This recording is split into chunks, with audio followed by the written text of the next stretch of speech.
Thank you, Mr. Chairman. Mr. Chairman, I wanted to be clear here today that this is not political theater. That what is happening today is we are attempting to rein in a rogue cabinet secretary. A cabinet secretary that has failed to enforce the law.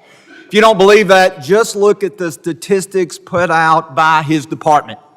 In the last 6 months, Mr. Chairman, we have seen 1.9 million encounters across the entire northern and southern border. Last month alone, 371,000.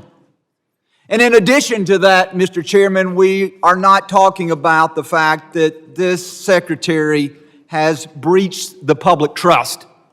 Just last hearing that we had on this, we saw the Democrats call in a congressional expert who said you don't have to have high crimes and misdemeanors. Their own expert in constitutional law says that a cabinet secretary could be breached or could be impeached for a breach of public trust. And I will tell you that that is exactly what we have with Secretary Mayorkas, that he has lied repeatedly to members of this committee. I can count times in which he has lied to questions that I have asked Secretary Mayorkas, where he's lied to questions where Chairman Green has asked him about the border being secured. Questions by Dan Bishop, August Pfluger, Ms. Jackson Lee, former member of this committee, Kat Kamak. I can document at least 6 times where he has repeatedly lied when asked, is the border secure? I'll look at headlines and pulled a few this morning regarding Secretary Mayorkas. Gentleman, you for a question? I will not.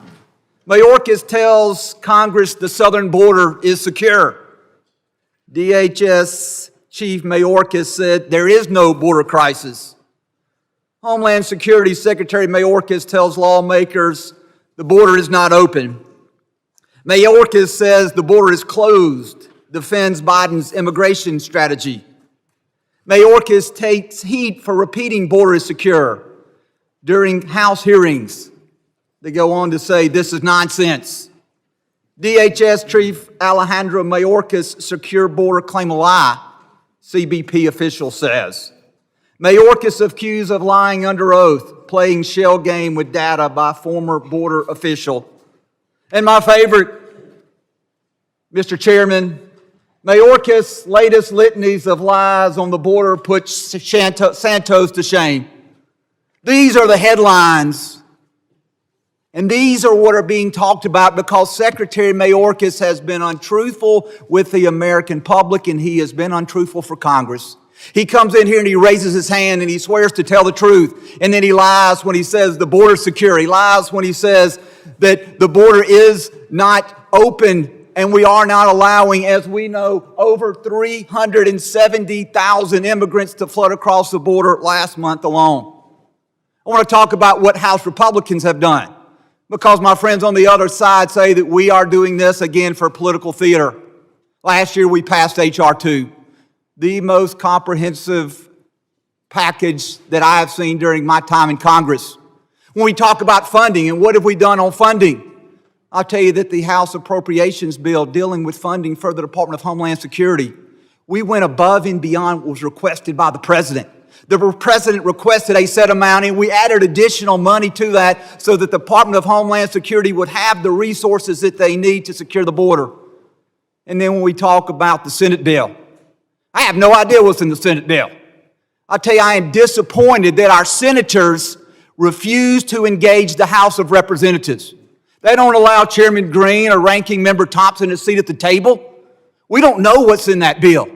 I can't speak of whether I'll support the bill or not. We've seen that. I will not yield, and I have 30 seconds and I will finish my time.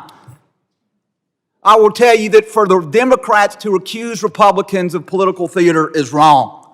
I want to end with this. I want to end with the fact that there was a recent letter.